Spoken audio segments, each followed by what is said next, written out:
اچھا سبحان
خدا کے واسطے جن سے زہرا ہے نوا ان کو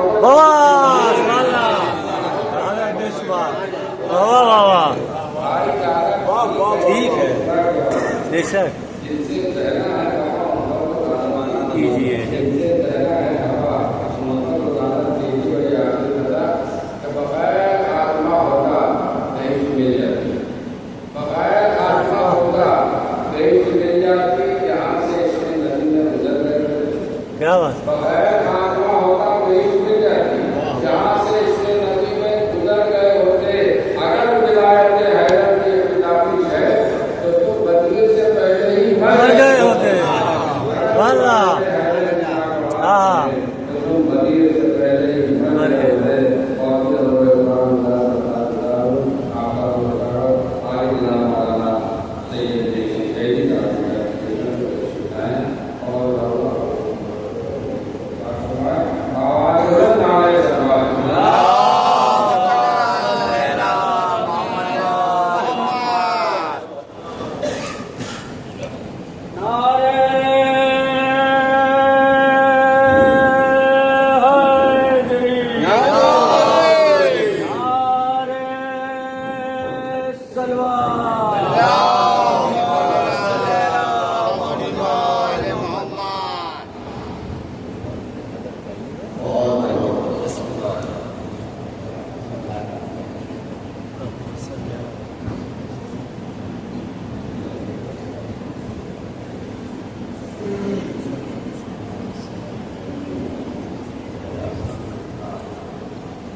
صلی اللہ محمد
Gracias.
امر بالمعروف نہیں عن المنکر واللہ یہ تھوڑا ہے سبحان اللہ یہ نل جو ہے یہ فروولین ہے اور بات جو ہے وہ رسول ہے.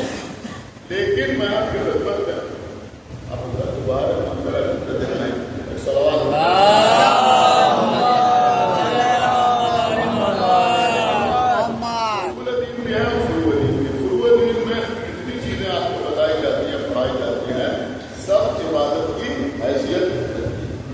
لیکن دیکھیے قبلہ ہر عبادت کی اپنی ایک انفرادیت ہے جس کے اوپر توجہ دینے کی ضرورت ہے. اب توجہ دینے کی ضرورت. نماز کی اپنی ایک اہمیت ہے. میں سمجھتا ہوں کہ سب سے بڑی نماز کی اہمیت بھی یہ ہے کہ ہر عبادت جو ہے وہ کبھی نہ کبھی کسی نہ کسی حالت میں ترک کی جا سکتی ہے یا معاف ہو جاتی ہے یا اس میں رخصت مل جاتی ہے. لیکن نماز میں کسی طرح سے رخصت نہیں ملتی. نماز تو آپ کو پڑھنا ہی پڑھنا. اگر کھڑے ہو کے نہ پڑھ سکے تو بیٹھ کے پڑھیں, بیٹھ کے نہ پڑھ سکے تو لیٹ کے پڑھیں, لیٹ کے بھی نہ پڑھ سکے اشارے سے پڑھ رہے ہیں, ڈوب رہے ہو تو خالی نیت کر لیں تو نماز ہو جائے گی. تو نماز تو آپ کو ہر حال میں پڑھنا ہی پڑھنا ہے. یہ نماز کی فضیلت ہے تو اپنی جگہ پہ. حج کا مسئلہ یہ ہے کہ حج کی بھی اپنی ایک اہمیت ہے, ایک افادیت ہے. جو بعد میں حج نہیں جاتا ہے تو اللہ کے بڑھ قریب ہوتا ہے اور یہ آرزو ہوتی ہے کہ ہم اللہ کے گھر تک پہنچے. زکات کی اپنی ایک اہمیت ہے, اس کا اپنا ایک مقام ہے. تو بہرحال ہر چیز کی اپنی کوئی نہ کوئی اہمیت ہے, کوئی نہ کوئی انفرادیت ہے. لیکن قبلہ بہت توجہ کے ساتھ آپ سنیں کہ روزے کی بھی ایک اہمیت ہے, بہت توجہ کے ساتھ. لیکن انفرادیت اللہ نے روزے کو بھی عطا کی ہے. سب سے پہلی انفرادیت تو یہ ہے کہ علی کا مجمع یہاں بیٹھا ہوا ہے کہ اگر آپ کسی سے یہ کہیں کہ میں نے یہ کہہ دیا, آپ کہیں کہ میں نے یہ کہہ دیا, تو اس بات کی بھی ایک اہمیت ہوتی ہے. لیکن اگر میں یہ کہوں کہ میں نے یہ لکھ کے دے دیا تو اس بات کی اور زیادہ اہمیت ہوتی ہے کہ آپ کہیں کہ صاحب میں نے یہ لکھ کے دے دیا. اس کا مطلب یہ ہوا کہ اگر کچھ لکھ کے دے دیا جائے تو لکھے ہوئے کی اور زیادہ اہمیت ہوتی ہے. تمام عبادتوں کے سلسلے میں اللہ نے احکامات جاری کیے, لیکن روزے کا حکم کس طرح سے دیا, کس طرح سے کسی اور چیز کا حکم نہیں دیا. اس لیے کہ جہاں اللہ نے کہا کتبہ علیکم الصیام لکھ دیا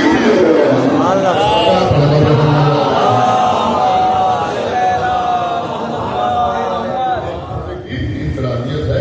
صلوات اور